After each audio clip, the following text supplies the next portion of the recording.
Hello friend, welcome to my channel. మనం ఈరోజు extraordinary man. ఇప్పటి వరకు మీరు నచ్చిన సినిమా ఇంతవరకు చూడకపోతే ఈ సినిమా తప్పక చూడండి. ఎందుకంటే నేను ఇప్పుడు చూడలేదని చాలా మిస్ అయినాను, ఫెయిల్ అయ్యాను. అందుకే ఇంత ఎక్సైటెడ్ ఈ మూవీ గురించి మాట్లాడాలనుకో. ఆ, నితిన్ నటించిన ఎక్స్ట్రాడినరీ మ్యాన్ ఇది సినిమా వచ్చి ఫ్లాప్ అయిందని అనుకున్నా, కానీ సినిమా చూసిన యూట్యూబ్లో ఉంది. మీరు చూస్తే చాలా ఎక్సైట్ అవుతారు. ఎక్కడే కానీ ఆ, ఒక్క సీన్లో కూడా నవ్వులు తగ్గవి. సీరియల్ యాక్టింగ్ అవ్వచ్చు, నితిన్ యాక్టింగ్ అవ్వచ్చు. ఆ, ఎంత ఎక్సైటెడ్గా అనిపిస్తుంది అంటే అంత ఎక్సైటెడ్గా అనిపిస్తుంది. ఒక్క నుంచి బ్లాస్ట్ తర్వాత మళ్ళీ చేసిన మూవీ. సినిమా థియేటర్లో అంత ఆడకపోయినా కానీ మనకు చూసినప్పుడు మాత్రం యూట్యూబ్లో ఉంది. ఏ సీను మనల్ని ఎంగేజ్ చేయకుండా ఊరుకో. ప్రతి సీన్ ఎగ్జైట్ ఫీల్ అవుతాం. ప్రతి సీను మనకు బాగా నచ్చుతుంది.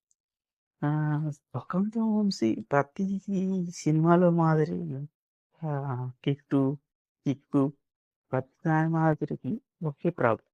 ఒక ఒక ఏరియా పీపుల్కు ఒక వ్యక్తి చాలా మంది చంపేస్తూ ఉంటాడు, అరాచకం చేస్తుంటాడు. ఆ రాజకీయాన్ని హీరో అరికట్టాడు. సో సేమ్ బేస్ పాయింట్ పట్టుకొని వచ్చాడు. అయితే ఈ మూవీలో మాత్రం స్క్రీన్ ప్లే చాలా కొత్తగా ట్రై చేసి ఇంతవరకు మనం చూసినాయి అంతలా ఉంటాయి.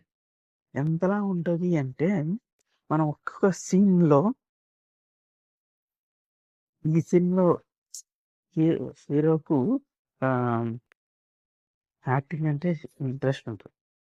ఎంత యాక్టింగ్ అంటే హీరో బాగా చదువుతాడు, కానీ వాని క్యారెక్టర్ నచ్చక వేరే వాని పేరు రాసి ఎగ్జామ్లో వాడిని టాప్ చేస్తాడు. ఎందుకురా అలా చేసాము అంటే, నాకు నా క్యారెక్టర్ కంటే పక్కన క్యారెక్టర్ అన్ని క్యారెక్టర్లు చేయాలి, అన్నిట్లో ఉండాలి, నేను యాక్టర్ అవ్వాలి అనుకుంటాను. అలా ప్రతి క్యారెక్టర్ ఎక్సైట్మెంట్ క్యారెక్టర్ చేయాలంటారు, చేస్తూ ఉంటాడు.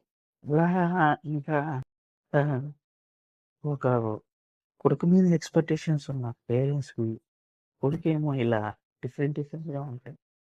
సో ఇంటి వాళ్ళు నుంచి ఎదుర్కొనే సమస్యలు ఆ సినిమాలో ఇంకా చాలా ఫన్నీగా చూపిస్తారు. ఎదురి ఎదురింటిలో ఉండే ఒక వ్యక్తి ఆ, వీడు వీడు ఇలా చేస్తుంటే వాళ్ళు పడే ఆనందం, దానికి వాళ్ళ పేరెంట్స్ ఫీల్ అయ్యే బాధ చాలా ఫన్నీగా చూపించాడని చెప్పుకోవాలి. అలా ప్రతి సీన్లో వీడు యాక్టింగ్ చేయాలని పోతే అక్కడ యాక్టర్స్ ఏమో ఎక్కడో ల్యాండ్లో పెట్టి బ్యాక్గ్రౌండ్ ఆర్టిస్ట్గా వర్క్ చేస్తుంటాడు. అంత అక్కడ అతనికి యాక్టింగ్ చేసే ఛాన్సే రాదు. అలా నేను కష్టపడుతుంటే సడన్గా హీరోయిన్ పరిచయం అవుతుంది. హీరోయిన్ పరిచయం అయినప్పుడు హీరోయిన్కు ఒక కొత్త హీరోయిన్ ఆ కంపెనీకి ఒక ప్రాబ్లమ్ని సాల్వ్ చేసిన విధానం హీరోయిన్కి నచ్చి హీరోయిన్ అతను ఇష్టపడుతుంది.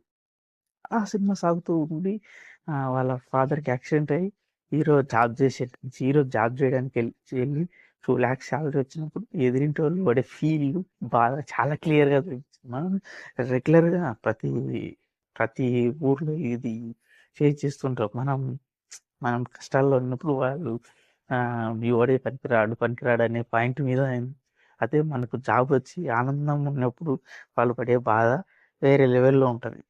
ఇలాంటి పాయింట్లను వాళ్ళు చాలా బాగా రైస్ చేశారని చెప్పాలి. ఎంత క్లియర్గా రైస్ చేశారంటే మూవీలో ఒక్కొక్క సీన్లో ఒక్కొక్క విధానంగా ఉంటుంది. అంత బాధని రైస్ చేశారని చెప్పాలి.